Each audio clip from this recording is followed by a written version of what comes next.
Orang paling nggak boleh berdoa minta nggak punya masalah, paling nggak boleh. Dandan rapi mau kena baru gelar sejadah. Masya Allah. Langsung angkat tangan, ya Allah, hilangkan masalah dari hidupku ya Allah. Iya. Ini mah nyari mati nih orang betul. Hidup ini masalah. Hidup ini masalah. Tapi kan bukti cintanya Allah kepada makhluk yang bernama manusia kan dikasih masalah supaya kamu tahu ada kehidupan. Makanya Nabi bilang, Innallaha idza ahabba qauman ibtalahum. Bukti kalau Allah cinta dengan satu kaum, Allah kasih masalah. Bahkan pakai bahasa ibtalahum, Allah turunkan bala supaya punya masalah. Rumah tangga itu kan masalah, betul. Anak saya mau nikah, ucapin selamat masalah. Dia bilang begitu. Lalu memang rumah tangga seperti bahtera, nggak mungkin bahtera bisa berjalan tanpa gelombang. Tenang air tanpa gelombang, baling-baling diputer biar punya masalah. Ya kalau tenang, hati-hati. Ya, ini biasanya ini api dalam sekam nih. Mesti ada training sedikit, latihan masalah gitu loh. Orang yang betul beribadah, dia merasakan masalahnya itu punya solusi. Sehingga nggak pernah bikin jantung dia berdetak cepat, nggak bikin dia stres dalam menghadapi kenyataan. Dia punya Allah. Bismillahirrahmanirrahim.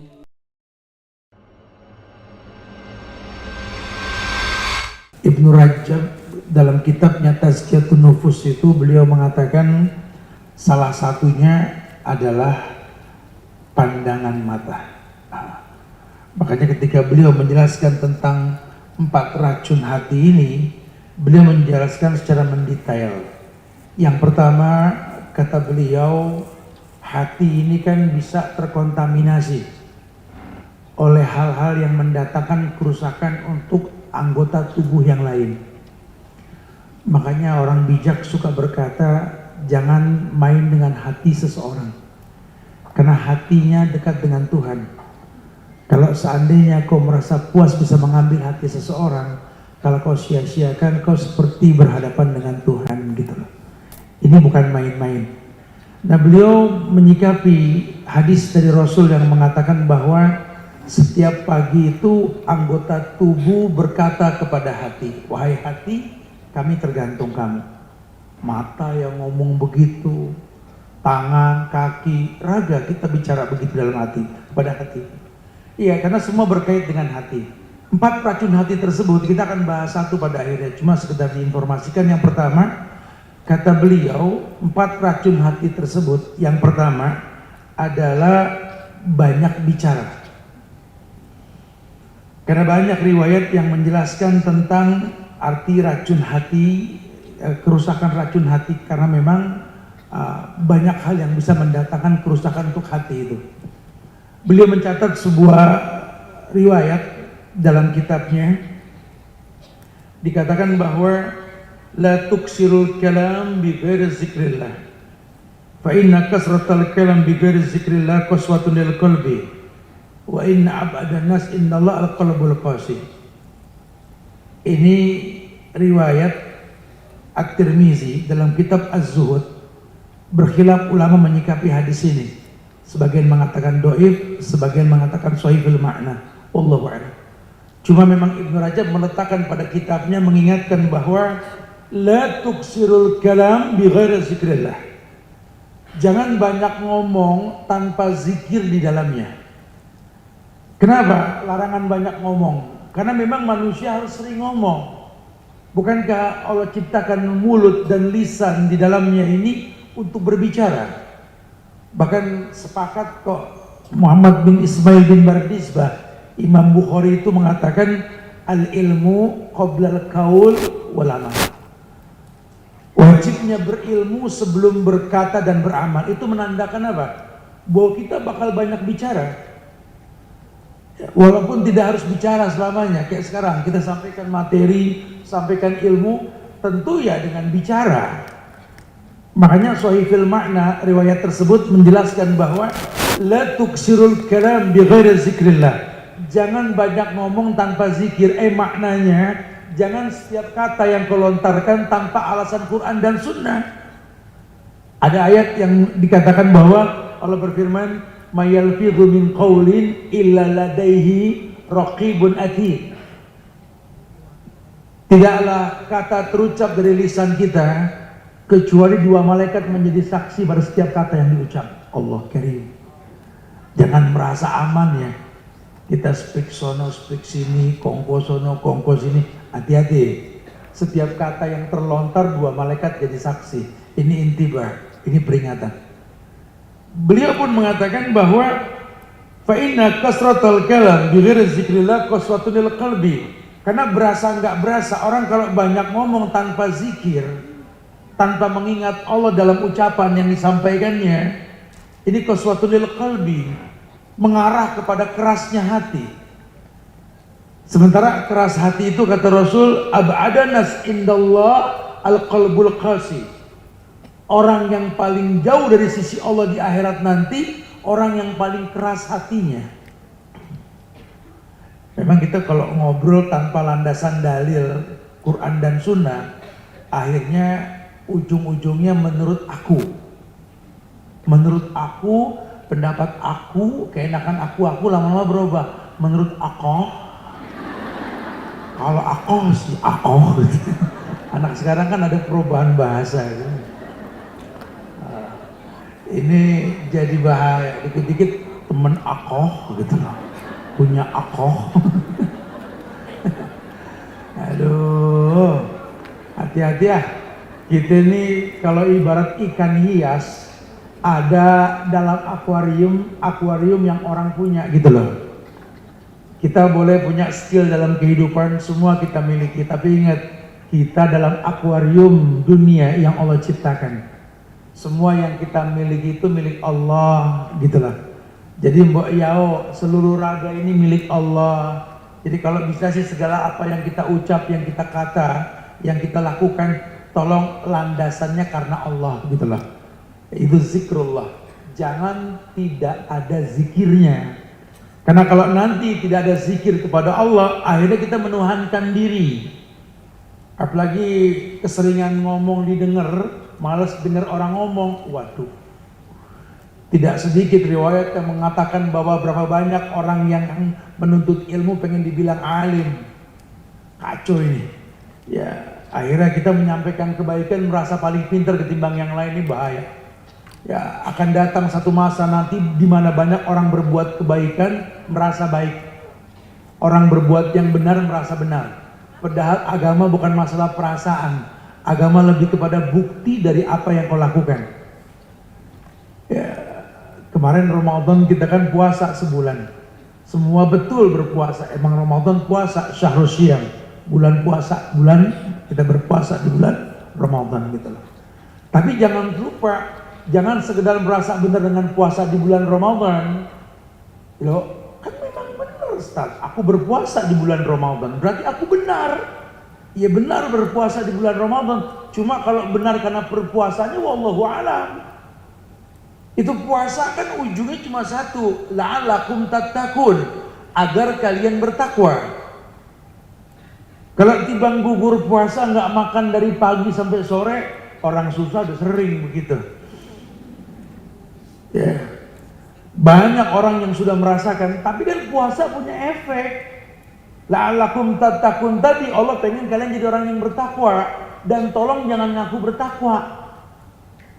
Mentang-mentang puasa full sebulan, ya, di satu tempat yang masyarakatnya jarang puasa sebulan full, ini yang merasa puasa full sebulan ini langsung bikin informasi melalui tulisan gede depan rumahnya.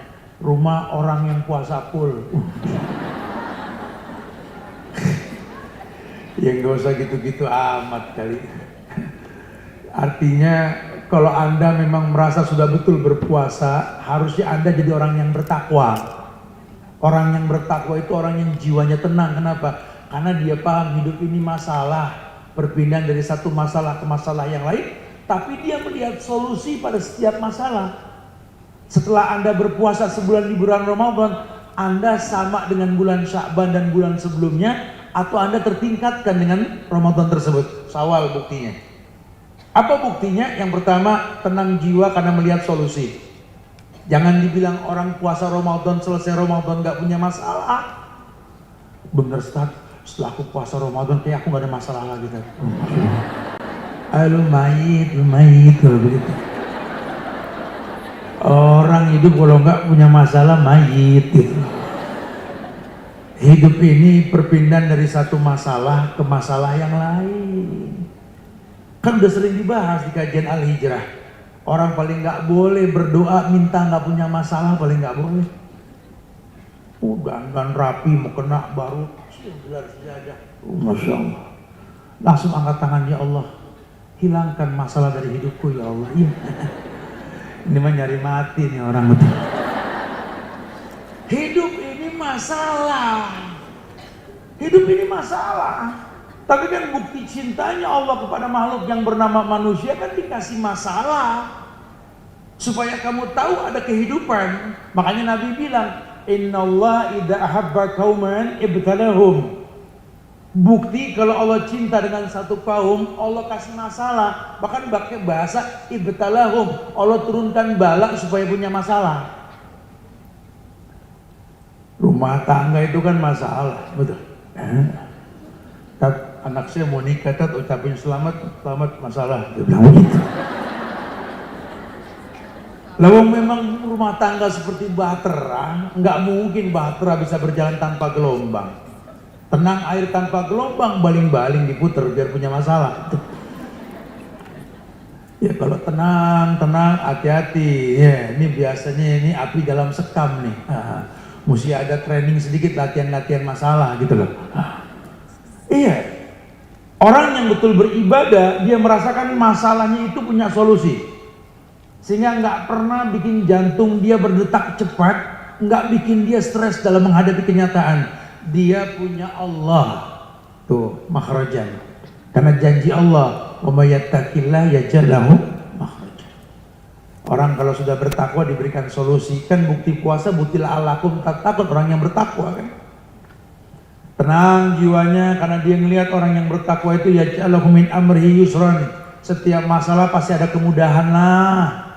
Gak ada masalah yang gak mudah buat dia. Kenapa? Karena Allah janjikan kemudahan. Masya Allah. Bahkan gak tanggung-tanggung, ya ja'alahum furqanan. Allah berikan furqan, kemampuan membedakan yang hak dan yang batil. Intinya sudah, dia berusaha menjadi orang yang punya bekas ibadah. Ya. Masya Allah. Nah, dia tidak pengen banyak bicara tanpa zikir. Sehingga kalaupun dia terpaksa harus ngomong, yang dia omongin dalil. Udah gak usah khawatir kalau orang ngomong dengan jam terbang pakai dalil, bukan pakai perasaan. Orang kalau sudah ngomong dalil nanti konsekuensinya ya macam hal lah. Ada yang nerima, ada yang nggak nerima, ada yang kesel, ada yang nggak kesel. Tapi kebanyakan yang kesel, kenapa? Biasanya kalau ngomong dalil kan saklek. Qala Allah wa qala Rasul, qulil haqqa walau kana murran. Katakan yang hak walaupun pahit. Ya. Cuma kalau pakai bahasa Nabi, bahasa Allah dalam Quran maupun hadis-hadis Rasul itu, teknik penyampaian itu dengan bahasa yang mudah. Kayak dulu cara Islam mengharamkan khamr itu kan di Quran prosesnya dilihat ya. Ketika ada yang nanya ke Rasul tentang khamr, Allah perintahkan katakan kepada mereka, wahai Muhammad, dalam khamr itu ada dosa yang besar dan di dalamnya itu ada manfaat juga. Tapi keburukannya lebih besar ketimbang manfaatnya. Jelasin dulu, jangan diharamin, just info. Karena biar bagaimana khamr itu tetap ada manfaat, makanya stay di masyarakat susah dihilangin. Tapi ingetin, keburukannya lebih besar. Setelah mereka punya bayangan tentang bahayanya khamr, ya ayat lain baru maju lagi mengatakan bahwa jangan deketin sholat dalam kondisi mabuk khamr, kan gitu. Mereka terbiasa, oh berarti nggak boleh mabuk kalau mau sholat. Tujuannya apa? Supaya tiap sholat yang dilakukan menjaga dirinya dari perbuatan buruk. Baru nanti ketemu ayat lain yang mengatakan, hei katakan Muhammad bahwa sesungguhnya yang namanya judi, yang namanya khamr itu dosa besar dan di dalamnya banyak keburukan. Ada tahapan ketika mengharamkan sesuatu, nggak bisa langsung. Ini dalil, iya, butuh hujjah, butuh. Makanya bukan banyak ngomong dengan harapan orang berubah dengan ucapan kita, bukan. Tetap yang merubah tuh Allah. Nah kalau pakai bahasa yang merubah Allah, Allah merubah dengan cara-cara Allah itu tentu baik, karena Allah baik, cuma nerima yang baik. Itu yang pertama. Yang kedua, racun hati yang kedua, kita akan fokus pada bahasan berikutnya nih tentang masalah pandangan nanti. Ya, yang kedua, yakni racun hati, terkontaminasi hati kita dengan keburukan ketika kita terlalu banyak makan. Kata Kang makanan nih gue nggak demen nih yang begini-begini. Gara-gara ngebahas masalah makan nggak ada yang beli dimsum lagi urusan ada. Beli, tetap beli itu mah ya. Ini banyak makan maksudnya memang terlalu dominan masalah makan. Ya, diingatkan sama Nabi begini. Ada satu riwayat ada satu riwayat sahih diriwayatkan oleh Imam Ahmad, hadis dari Mikdam bin Ma'ad Yakrib. Dikatakan bahwa sami'tu Rasulullah sallallahu alaihi wasallam yaqul. Kata si Mikdam ini, aku pernah ngedenger Nabi bersabda. Apa sabdanya? Ma mal abna Adam wi'an syarrun min batni. Bihasbi ibni Adam luqaimat yatman sulbah. Fa in kana la mahala fasulusun li tu'ami wa sulusun li syarabi wa sulusun li nafasi. Kata Mikdam, Nabi pernah bilang begini. Ma mal abna Adam wi'an syarrun min batni. Tidak ada bejana, diumpamakan bejana wadah lah kalau bahasa kita. Tidak ada wadah dalam badan anak Adam melebihi buruknya wadah berbentuk perut. Mimbat nih, lambung di dalam perut tersebut. Bihasbi ibni Adam luqaimat yatban bihas salbuh. Karena sebenarnya anak Adam itu sendiri diingetin, itu perut jangan sampai kosong, harus diisi. Cuma kalau bisa ketika mengisinya paham bahwa hidup ini bukan untuk makan, tapi makan untuk hidup. Ya, jadi jangan sampai kalau dilarang banyak makan terus kita jadi ngambek nggak mau makan, bukan. Karena orang beda-beda ukuran. Ya, si Albani menjelaskan tentang masalah perut ini, luqaimat di sini ukuran orang standar. Tapi kalau memang masih kurang, nggak apa-apa. Cuma dikatakan dalam riwayat ini bahwa yatman bihasalbu. Yang penting makan itu bisa bikin tenang tulang ekor kita sampai tegak untuk beraktivitas. Jadi yang nggak boleh tuh makan banyak dikit bikin lemes, itu nggak boleh. Bukan masalah dikit banyak, yang penting yatman bihasalbu. Tulang ekornya tegak. Gara-gara makan cerah, kelihatan tuh matahari. Orang kan gitu, orang Indonesia apalagi kalau belum sarapan, belum kena nasi kan kayaknya mendung aja pagi, mendung aja gitu. Kena nasi, dia orang lah mahalah. Gak ada masalah, tambah sedikit boleh. Jangan suka ngukur diri kita ke orang lain, beda-beda ukuran. Ya. Kadang-kadang kita suka nyamain. Saya ada pegawai di rumah sana yang saya amanatin juga suruh kasih makan ternak, gitu loh. Satu waktu saya kontrol ternak kok belum dikasih makan, kenapa? Ya saya juga belum. Begitu bahasanya. Ini maksudnya apa? Bangga mirip ternak atau mau bikin pegel saya bilang gitu. Bukan begitu ukurannya. Waduh bahaya. Kalau Ramadan kemarin dipraktekin begitu, anak sakit mah semua. Kenapa anak pada lemes? Mama puasa, papa puasa, kita suruh puasa. Zolim. Enggak boleh. Yatman bihasalbu. Fa in kana la mahala. Kalaupun memang nggak kuat, nggak ada masalah. Cuma diingetin kata Nabi begini. Fasulusun li ta'ami, wasulusun li syarabi, wasulusun li nafasi. Yang penting tuh perut dibagi 3. Terserah ukuran masing-masing, usus nggak sama panjangnya. Ya. Yang penting 1/3 buat makan, 1/3 buat minum, 1/3 buat napas. Jangan makan merusak ibadah gitu loh. Kalaupun makan dijadikan ibadah karena bismillah alhamdulillah, yang namanya ibadah tidak boleh merusak ibadah. Ya. Tidak ada ibadah mendatangkan kerusakan buat ibadah lainnya. Makan ibadah. Lawang kita diciptakan lambung untuk dirawat kok. Makanya kalau makanan rusuh mendatangkan mudarat itu dosa. Berarti kita menyakiti hati kita, menyakiti badan kita, menyakiti raga kita. Itu nggak diperbolehkan. Suruh jangan banyak makan. Ya, bukan berarti nggak boleh makan. Yang ketiga, kerusakan yang terjadi ya, pada hati seseorang itu karena berlebihan dalam bergaul.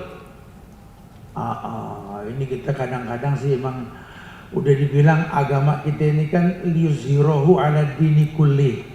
Agama yang mewarnai, bukan diwarnai. Tentu orang Islamnya mau laki mau perempuan disuruh bergaul dalam rangka mewarnai. Bahkan kita pernah sampaikan kok di Majelis Taklim Al-Hijrah tentang riwayat Nabi yang mengatakan al-mu'minul ladzi yukhalitun nas wa yasbiru ala ma'adzahum afdalu minal mu'minil ladzi la yukhalitun nas wa la yasbiru ala ma'adzahum. Rawahu Bukhari. Orang beriman yang baik imannya mau bergaul sama orang yang kurang baik imannya dan dia bersabar ketika bergaul sama yang kurang baik, lebih mulia ketimbang orang beriman yang bagus imannya tapi nggak mau bergaul. Tuh, ya. Tujuannya apa? Untuk meyakinkan bahwa orang beriman itu dimanapun bisa hidup, dimanapun dia bisa bergaul. Kita ini gampang apa ya? Gampang takjub gitu loh. Kita ini karakter orang-orang yang gampang terwarnai. Padahal kalau agama kita kuat, kita akan jadi orang yang apa adanya gitu loh.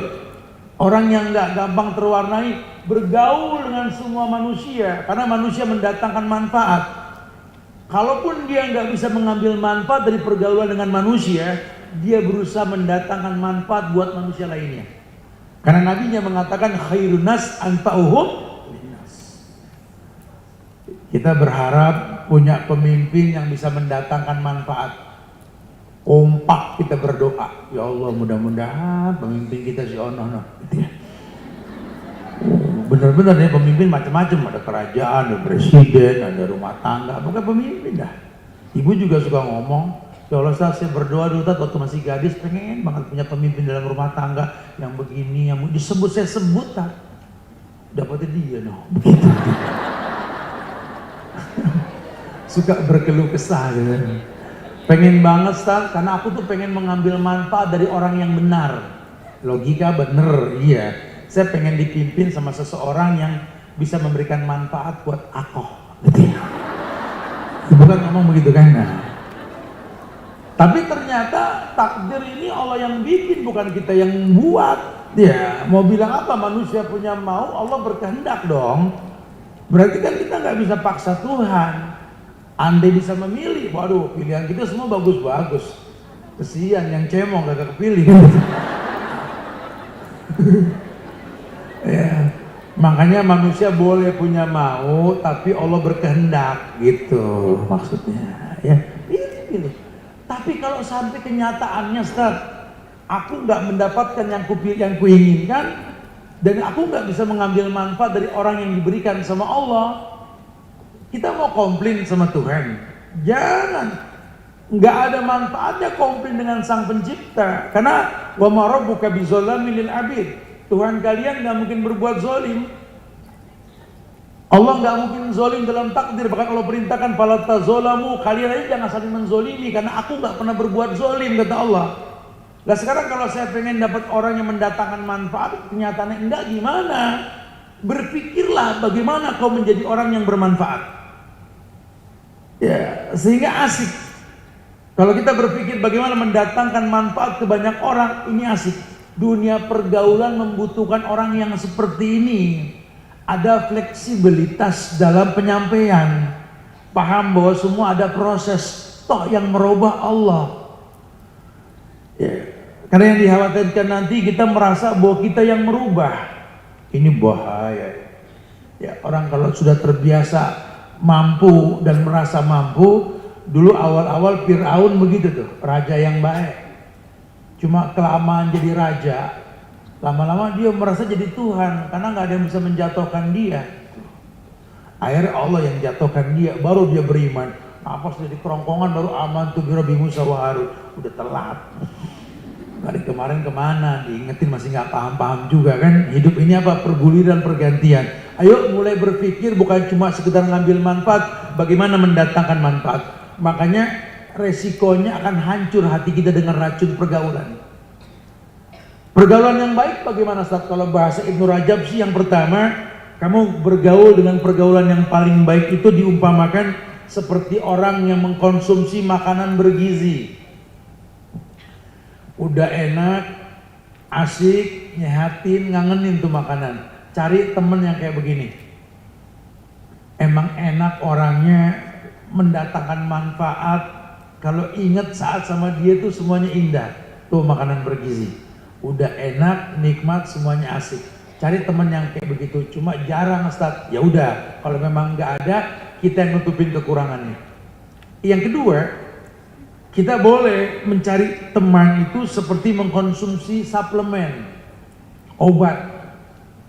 Ya, jangan bilang saya sih setelah saya minum suplemen ini, saya udah nggak pernah sakit lagi, saya jadi sehat. Anda tetap nggak sehat karena masih butuh suplemen. Kalau orang sehat nggak butuh itu, imbang badannya. Selama Anda membutuhkan suplemen, Anda tidak sehat. Makanya pergaulan yang kedua bagus, cuma nggak sehat. Kenapa? Karena tetap butuh dia saat butuh doang.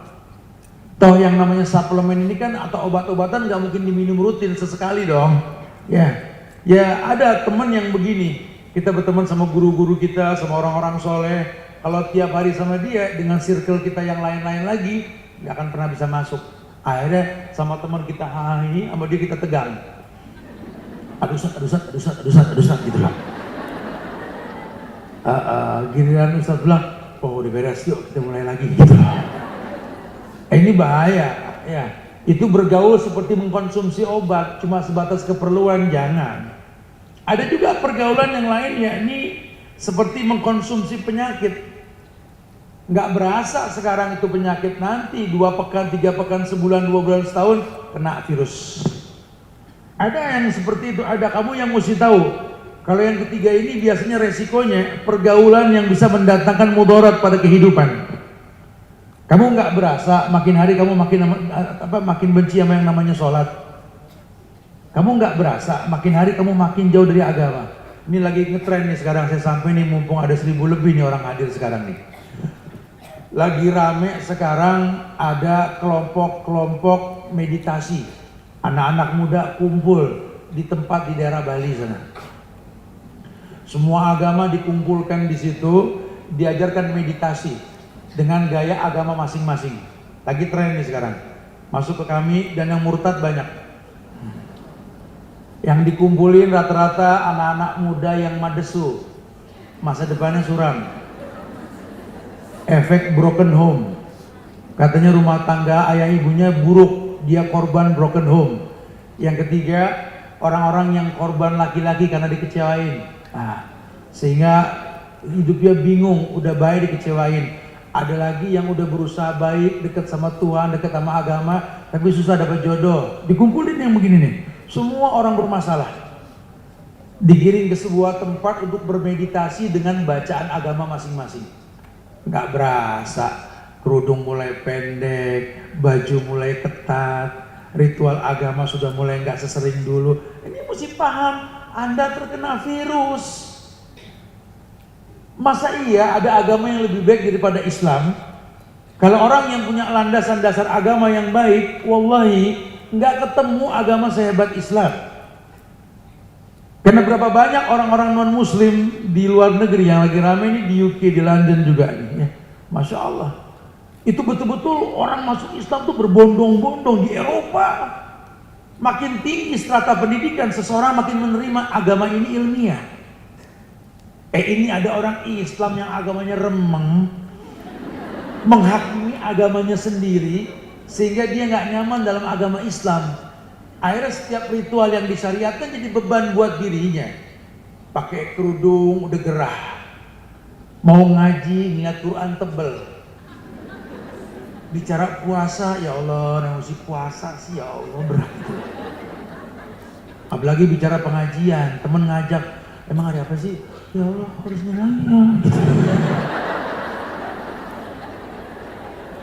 Tiap dengar ajan bukan seneng, kaget mulu. Allah, udah johor, astagfirullah. Ya Allah, udah maghrib gitu. Dia ngomong begitu, muadzin denger nyaut terus begitu. Sumpah. Hati-hati nih ya. Kalau udah mulai remeng pergaulan kita, udah mulai nggak baik, ambil sikap buru-buru. Takutlah dengan waktu yang Allah bersumpah dengannya. Kenapa? Waktu tidak kembali. Masa muda nggak berulang. Lantar jial ayyamul lati madat. Sekarang kamu bisa datang kemari, bisa duduk, bisa bertahan di hawa dingin seperti ini kayak penguin, betul? Sampai bawa jaket takut masuk angin. Nanti ada satu waktu, ada masa di mana kita belum masuk aja udah merinding. Kajian di mana? Di sana pas buka tutup lagi, kenapa? Itu kulkas, bukan tempat kajian. Nanti kalau sekarang sih belum ya. Subhanallah, masa sehat kita nggak berulang. Ada masanya nanti. Nah yang keempat. Nah ini kita baru masuk judul nih, tadi baru mukadimah doang ya. Ini ternyata racun hati yang keempat itu adalah banyak memandang. Ada sebuah riwayat di mana Rasulullah Shallallahu Alaihi Wasallam ini bersabda dalam Sunan At-Tabrani, Al-Mustadrak, Al-Hakim, ada beberapa riwayat dalam kitab-kitab tersebut ya. Bunyinya begini. An-nazru sahmun masmumun min siham iblis. Faman gadda basarahu lillah awrasahu halawatan yajidha fi qalbihi ila yaumi yalqahu. Ada riwayat dari Nabi yang mengatakan begini.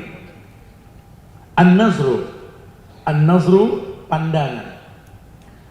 Sahmun masmumun min siham iblis, merupakan panah beracunnya iblis. Faman ghadda basarahu lillah, maka barang siapa yang menundukkan pandangan lillah, hanya untuk Allah. Karena an-nazru masuk kategori wa mahyaya, lillah, hanya untuk Allah. Aurasahu halawatan yajidha fi qalbi ila yaumi yalqahu. Allah akan berikan kemanisan dalam hatinya dalam setiap apa yang dia lihat sampai hari ketemu dengan Allah. Jadi ayo arahkan pandangan ke semua karena Allah. Karena nanti ada saatnya kita melihat sesuatu yang haram untuk dilerai, untuk dilarang. Ketika dikatakan al-ulala wa laysa lakasani, yang pertama itu lak, milikmu. Kita nggak sengaja ngelihat yang enggak, ya lak ya ikhlas, bukan maunya ente, mau bilang apa. Cuman yang kedua tergantung niat. Al-ula lak wa laysa lakasani. Yang pertama itu laka, hatta dosa yang dilihat wallahi nggak dosa. Tapi kalau ngelihat yang kedua kalinya tergantung niat. Wa laysa lakasani. Yang kedua kamu nggak punya hak kecuali bicara niat yang betul. Ya sekarang kalau kita ngelihat orang jatuh kepleset, terbuka auratnya, kena penyakit ayan lagi digoyang-goyang di tempat. Karena kita astagfirullahaladzim, mau kita diemin kan nggak mungkin. Cari buru-buru nih mana jemuran nganggur, ada spray kita ambil dah. Kan waktu mau nutup nggak mungkin merem, yang ketutup bakulnya bukan orangnya akhirnya gitu. Mau nggak mau ngelihat dong, iya kan? Nah yang kedua tergantung niat. Kita tahu di satu tempat orang lagi ngomongin yang nggak baik, ya kita mau bilang apa ya, namanya nunggu bis bareng kan denger mau gimana ya. Akhirnya kita berusaha menghindar bangun. Cuma kan ini kita mampu untuk ngingetin. Mau nggak mau duduk lagi ngedenger lagi kan sambil ngingetin. Itu pun nggak ada masalah. Tinggal yang kedua tergantung niat. Ya. Betul-betul memang dia tahu al-ulala wa laysa lakasani. Tapi kalau bisa memang dia itu karena Allah untuk mengingatkan, Nabi yang mengatakan aurasahu halawatan yajidha fi qalbi ila yaumil yalqahu. Allah akan berikan kepada dia kenikmatan dalam hatinya yang ia akan rasakan sampai bertemu dengan Allah. Nah, ini biasanya ini ya para guru, para ustadz, para mu'alim, mu'alimah yang memang PR-nya ini orang-orang yang banyak layak didakwahin. Soalnya ada riwayat juga mengatakan begini saat almar'u ala dini khalili. Orang itu kan tergantung agama temannya. Ya saya mah yakin tuh Ustadz pasti nggak bener dah. Temennya preman si Indonesia gitu. Temenan tuh Ustadz dengan preman sama kamu yang berteman sama preman beda. Kalau kamu kan bagi-bagi barang aneh. Kalau Ustadz kan nyampein dakwah kepada mereka untuk mereka berubah, beda. Memang dalam dakwah ada bahasa persahabatan. Ini yang Nabi pertahankan kepada umatnya untuk jangan bangga dengan kedudukan. Kedudukan tertinggi di atas muka bumi ini, kedudukan Rasul, kedudukan Nabi. Raja mah gak ada seujung kukunya, apalagi presiden pada berebut. No, Rasul tertinggi. Cuma ketika beliau menjadi Rasul, beliau sempat mencopot gelar kerasulannya untuk mempertontonkan dakwah dengan musahabah. Allah sendiri yang firmankan di Quran, kalau punya masalah sama orang tua, di mana orang tua ngajak kamu berbuat kufur, jangan patuh, tapi jadikan dia teman. Wasahibhuma fid dunya ma'rufah. Udah tahu orang tua nggak baik, ngajak berbuat yang nggak baik, bahkan tingkat nggak baiknya level tertinggi, berbuat syirik. Wa in jahadaka ala an tusyrika bi ma laysa laka bihi ilmun fala tuti'huma. Bukan wala, fala, cepet jangan lu turutin tuh mak lu. Dia ngajak nggak baik. Tapi wasahib, usahakan berteman. Di dunia ma'rufah, transparan, tetap bangga dia orang tua kita. Walaupun beda agama, taruh di belakang nama kita nama dia. Kan para nabi meletakkan nama orang tuanya walaupun non muslim, betul? Bersahabat. Nabi contoh. La kuntu muttakhidan min ahli al-ardi khalilan latakhadtu Abu Bakrin khalilan. Walakin sahibukum hadza khalilullah. Kalau boleh aku memilih kekasih, Abu Bakar kekasihku. Padahal ada Aisyah ngomong begitu. Ada Ummu Salamah, ada Maryam Kipti yang cantik, ada Zainab yang lucu, subhanallah, ada Sauda yang pintar masak. Masya Allah, lah tetap kalau boleh aku memilih kekasih, Abu Bakar kekasihku, kata Rasul. Ternyata bicara kasih itu bukan bicara cuma dengan lawan jenis dan bukan bicara hubungan intim lawan jenis, bukan. Ketika kita merasa dia kekasih kita karena membuat kita nyaman, membuat kita betul-betul merasakan kenikmatan hidup, teman dalam hidup, sahabat dalam hidup, yang mewarnai bukan yang diwarnai. Masya Allah. Tapi poinnya Nabi mengatakan sahibukum hadza. Beliau enggak mengatakan rasulukum hadza, nabiyukum hadza, tidak. Supaya kalian tahu bahwa ada bahasa pertemanan, bahasa persahabatan.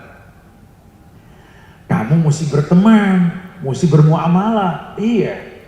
Ya, tapi resikonya memang kalau kamu nggak punya misi dalam pertemanan, kamu bakal terwarnai. Tidak sedikit orang jadi berubah. Basically-nya sudah ngerti agama, lulusan pesantren misalkan, atau udah sering kajian lah. Akan hari gini kan nggak perlu ke pesantren juga buat jadi orang yang ngerti agama, karena kan bermunculan kajian-kajian di beberapa tempat dengan gaya-gaya milenial, dan ini nggak bisa disalahkan. Kalau dulu orang ngaji identik sama duduk di tikar daun pandan, ya rata-rata ciri khas anak pondok pasti mata kakinya kapalan.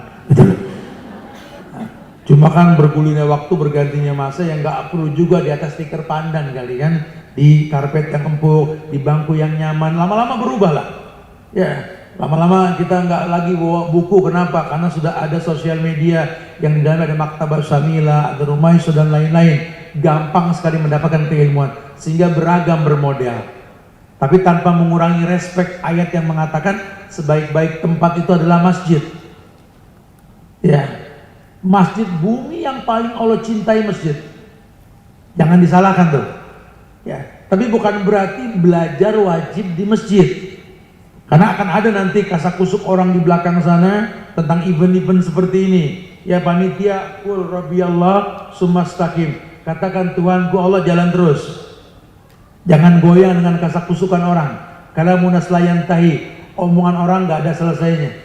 Nah, selama yang kita lakukan di atas syariat yang betul, teruskan jalan kebenaran ini.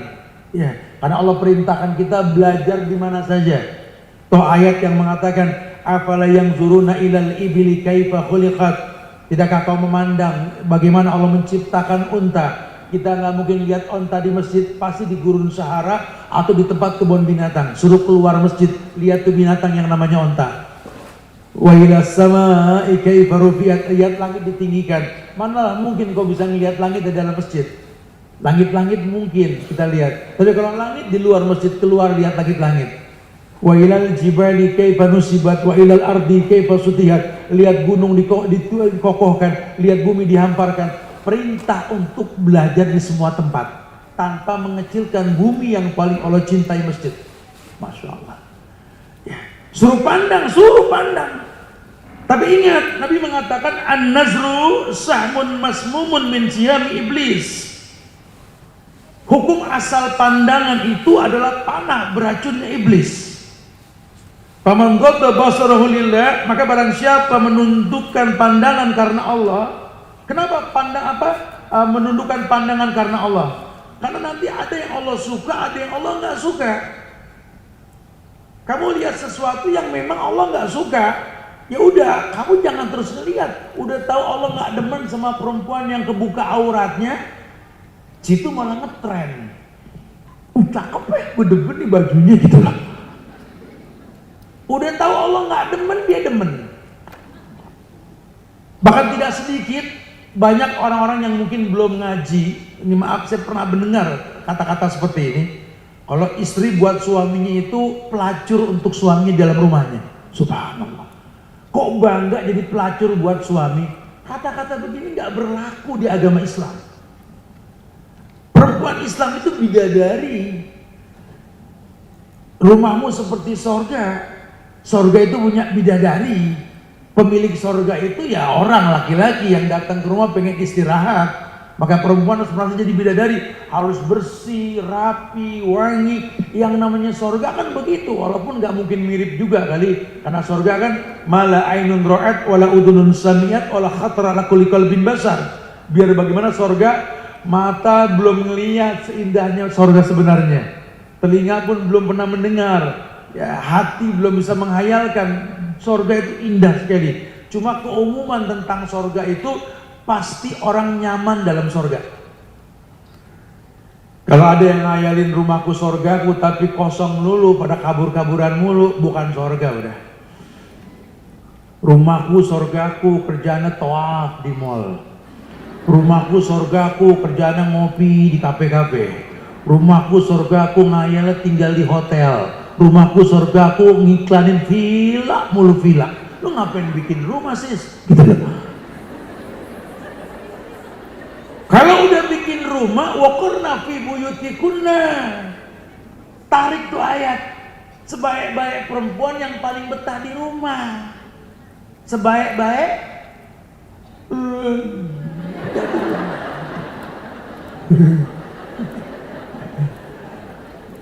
pernah denger tuh ayat kan? Sering bukan pernah. Sebaik-baik perempuan yang paling betah di rumah tuh yang ngomong Tuhan. Kalau udah begitu kan jadi ukuran.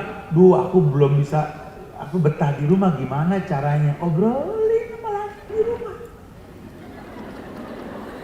Ini ngobrolinnya sama ojol ya. Sama ojol sampai baik banget, Masya Allah, subhanallah. Ngaji ntar panitia kajian, ntar kalau mau ojol sampai abang ya Allah lama banget. Sama lakinya, lama sih kamu sih bu. Kawinnya mau ojol sana gitu. Baiknya sama orang yang nggak ada hubungan, Masya Allah. Ngaji. Sama Ustadz lagi, Ustadz apa kabar? Sama lakinya cepet lelet banget. Tak doain tak biar istiqomah. Kagak Ustaz, pindah aja ke samping masjid Istiqomah, kata gitu. Hati-hati Bu, jangan merasa benar. Ini agama butuh bukti, bukan cuma merasa benar, merasa baik gitu loh. Ya, coba jadilah orang yang paham Allah. Karena kalau pakai bahasa untuk Allah, tentu Allah yang punya peruntukannya gitu loh. Gitu loh. Kan susah nih hidayah kita dapatkan. Kenapa? Karena kesungguhan kita dipertanyakan. Buktinya Anda sudah sholat kok nggak dapat hidayah. Sama orang kenal, Anda sholat 5 waktu kebayang. Ini jangan sampai sholat yang terfitnah, ulah tingkah laku kita, jangan. Anda mulai mesti mengkritisi diri. Ada apa nih sholat nggak bisa mendatangkan hidayah gitu loh. Harusnya kan sholat itu tanha anil faksawal munkar. Kalau lillah, inna sholati wa nusuki wa mahyaya wa mamati. Orang kalau sholat buat Allah persiapannya matang, bukan nunggu azan, bukan pas azan sholat, emang dia nunggu azan. Kalau pas azan terus sholat itu mah standar. Emang manusia kalau dengar azan sholat, hayyalal sholat, kan ajakannya kita sholat kan gitu. Tapi kalau sampai menanti azan, super nih. Ini manusia super nih. Ya, kalau cuma sekedar azan sholat standar, emang azan buat sholat. Tapi kalau Anda sudah merasakan halawatas sholat, nikmatnya sholat, Anda akan intizar. Makanya ketika Nabi informasikan 4 penyebab perempuan masuk surga, yang ditekankan pertama sholat. Idza sholatil mar'a khamsaha. Pernah dengar nih hadis? Sering. Kalau perempuan ngerjain yang 5 waktu, kenapa mesti 5 waktu?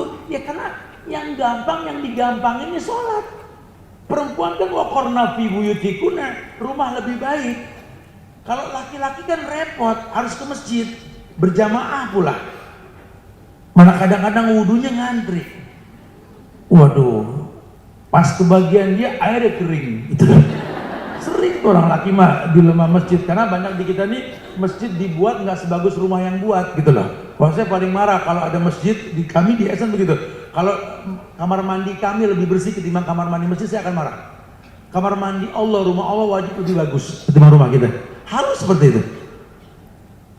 Betul-betul dia merasakan nikmat. Iya. Coba. Kalau kamu merasakan kenikmatan, seperti kamu akan diuntungkan nanti. Sholat itu bukan cuma azan sholat, emang Anda nunggu azan. Inna sholati wa nusuki, penyembelihan korban. Ya, bukan cuma muter menjelang Idul Adha nawar kambing sampai bikin kapok orang yang dagang kambing. Emang dia persiapkan sejak jauh-jauh hari, ada istilah tabung korban. Kita bukain itu sejak 10 tahun yang lalu. Karena pengalaman yang udah-udah saya masuk ke telinga saya ini, banyak orang itu kalau mulai Idul Adha itu baru nawar kambing. Akhirnya euforia di masyarakat kita, harga kambing naik setiap Idul Adha, betul? Ya, kenapa? Karena banyak yang mau beli sedikit barang dagangan, ya naik harga dengan sendirinya. Tapi kalau ada persiapan sejak jauh-jauh hari nggak ada masalah. Saya suka bilang, Bu, Ibu kalau Idul Adha dari jauh-jauh hari aja Bu, udah satu barang yang bagus, harganya murah. Kalau mendadak nanti bikin kapok yang dagang, Ibu tuh kalau udah nawar nyeksa Bu. No, Kang Cabe lihat sampai kapok dagang no gara-gara Ibu. Tiap cabai naik nih Ibu kepo nanya, Bang katanya cabai naik. Iya Bu. Berapa sekilo sekarang? 120.000. 120 cabai. Bang beli 2.000, tepar dia.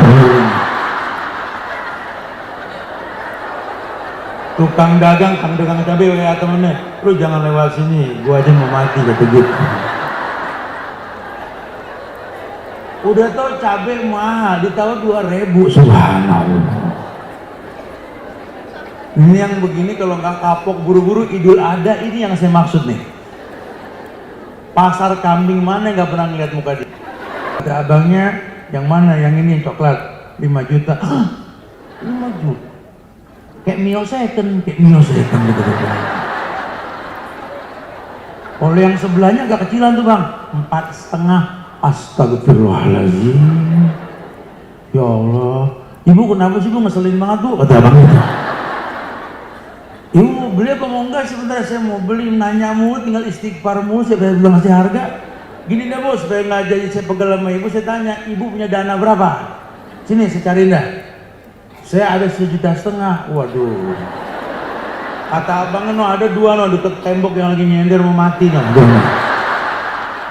Kalau enggak yang segeran dikit ada yang warnanya putih hitam no di pojokan, yang lehernya kayak pulpen. Motongnya pakai oyot dan tidak itu.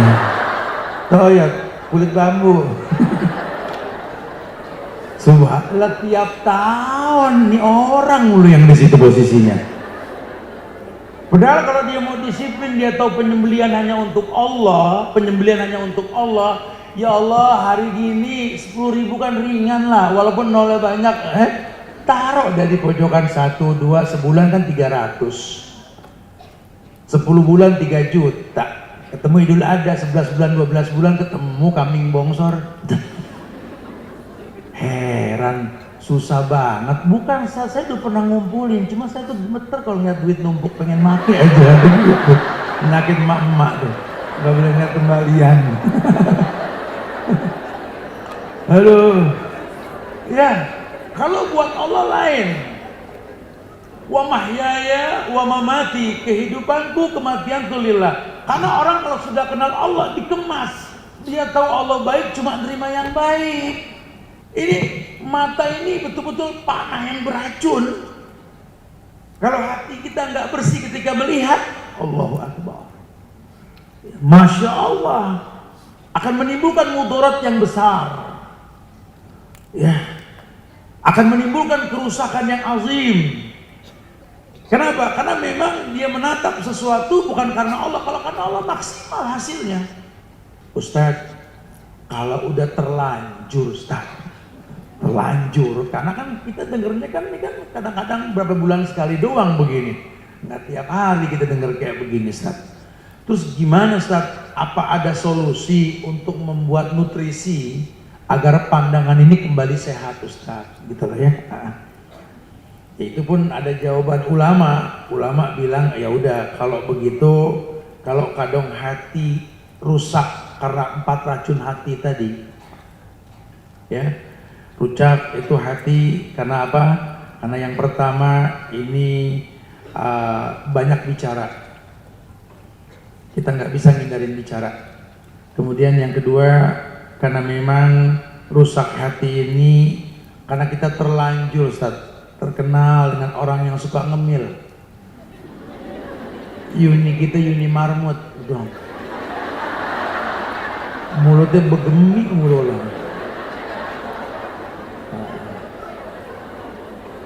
Iya, saya suka dibilang Ustaz kayak kurusan gitu ya. Gue lagi di rumah mulu gitu ya. Kalau di rumah kan kita yang ngatur mau makan mau nggak makan. Kalau lagi di luar kita mau bilang apa orang dijubuin. Mana disuguhin berat-berat semua lagi. Saya bilang saya nggak makan dulu. Ya Allah Ustaz, udah masak, astagfirullahaladzim. Sesendok dah, sesendok itu centong nasi yang dibayar sendok juga gitu loh. Lama-lama kita nggak bisa komplain kan ya. Udah kita nggak bisa ngindarin makanan, ya udah nggak apa-apa ya, nggak ada masalah juga. Asal tetap kontrol. Jangan sampai sibuk dengan penampilan, masalah kurus, gemuk, atau apa kita bicarakan ukuran six pack atau apa. Quran dibaca gak tiap hari? Enggak. Subuh bangun gak? Ini six pack bang, six pack. Jalan pakai di atas kayak truk, Masya Allah. Sibuk sama penampilan, subuh bareng duha mulu.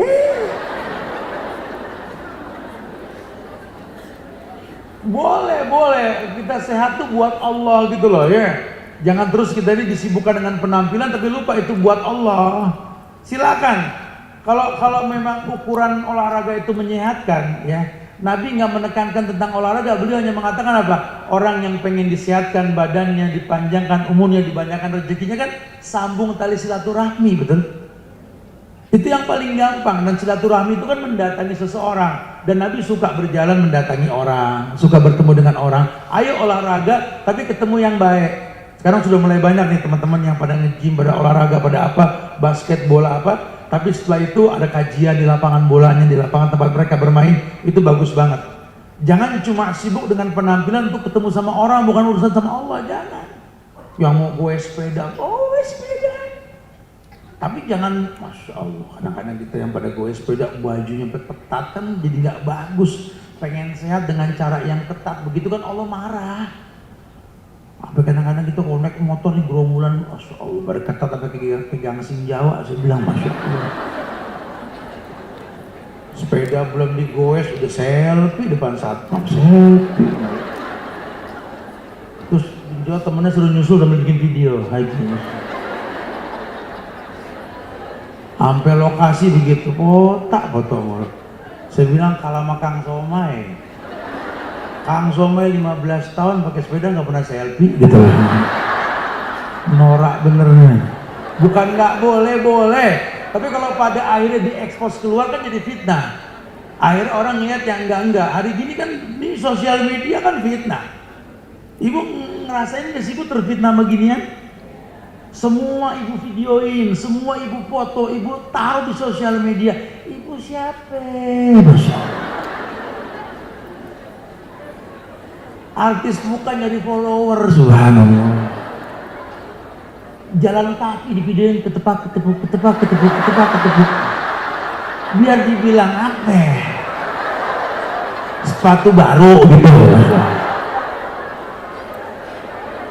Sepatu nomor 36 aja sombong banget. Semua Tegalak kancing banget cetret dia ilah.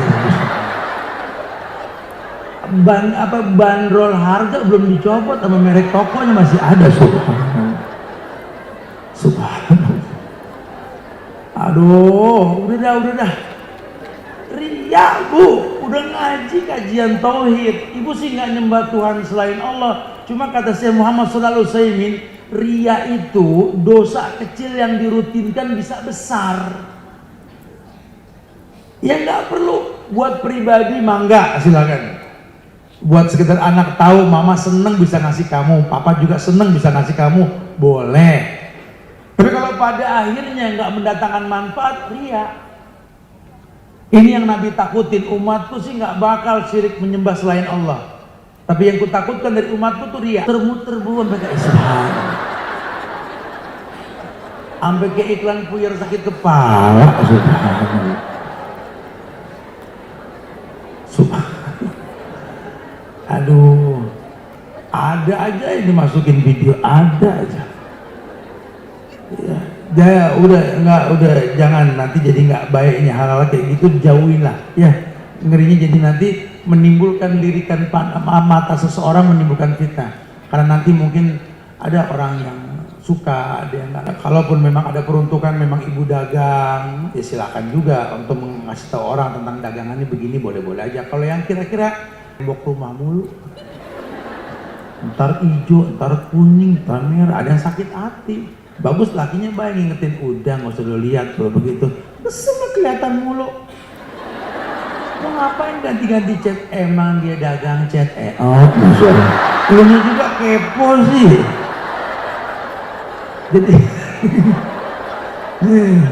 Jadi kan mata lu. Jangan. Ya, jangan ketawa-tawa aja bu. Abis ini jangan diulang lagi. Ya. Saya mau kalau masih ulang saya nggak mau kajian lagi depan-depan.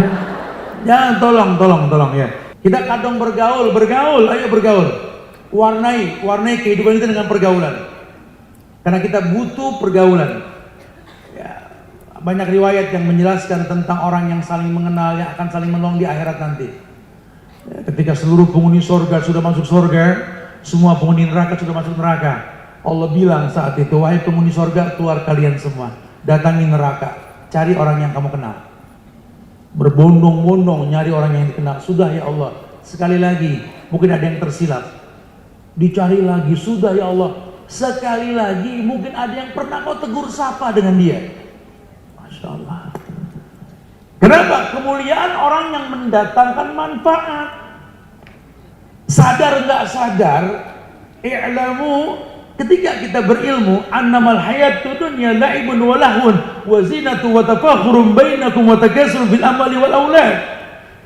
Ketika kita berilmu tentang hidup yang dikatakan permainan, hidup ini melalaikan, hidup ini cuma berbegah-megah, berbangga-bangga, ketahuilah, sadar nggak sadar, kita membuat tontonan yang bisa menuntun orang. Kalau menuntun kepada kebaikan, masuk dalil mandalla ala khairi falahu mislu ajri fa'ili. Orang yang menunjukkan pada kebaikan berpahala seperti orang yang berbuat kebaikan. Maka silakan boleh pertontonkan sesuatu yang baik biar orang tiru kalau ini baik.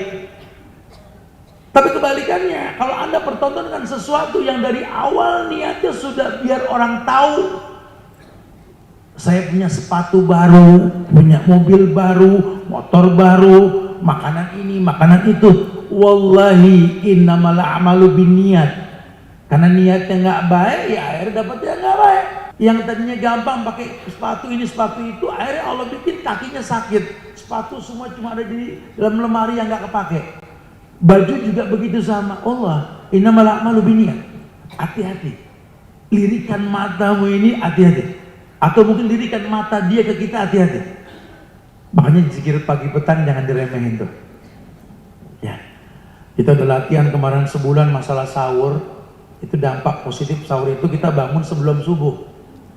Berarti Ustaz, zikir pagi yang paling afdol kapan Ustaz? Ya pagi. Pagi itu kapan Ustaz? Pagi itu ketika azan subuh berkumandang.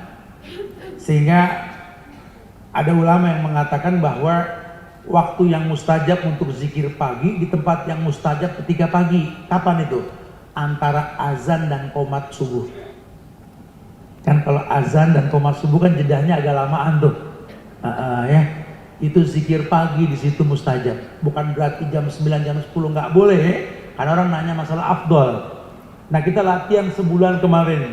Nabi kasih bocoran beda puasa kita sama puasa orang kafir itu kan farqun baina siyamina wa siyami ahli kitab aklatus suhur, makan sahur. Orang makan sahur itu disolawatin sama Allah sama malaikat.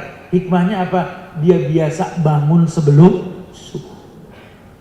Nah kalau sudah bangun sebelum subuh isti'adat. Baik dia mandi, bersih, rapi, tahajud, kemudian witir, dengar azan berkumandang, kemudian qobliyah subuh, kemudian dia baca zikir hingga qomat dikumandangkan, kemudian sholat subuh berjamaah, kemudian duduk zikir hingga terbit matahari, kemudian syuruk 2 rakaat. Wow. Wajar kalau Nabi mengatakan Allah barik li ummati fi bukuriya, berikan berkah pada umatku di pagi hari. Yang begini hidupnya mendatangkan manfaat yang banyak. Yang begini Allah bahkan muliakan dengan jutaan kemuliaan. Kenapa? Karena dia kenal Allah, dia lillah, dia semua karena Allah. Yang begini dicari orang, pergaulannya maksimal. Ustaz, nutrisinya apa tadi? Anak udah terlanjur nih, soalnya begitu yang Ustaz ceritain semua tuh gua banget gitu loh.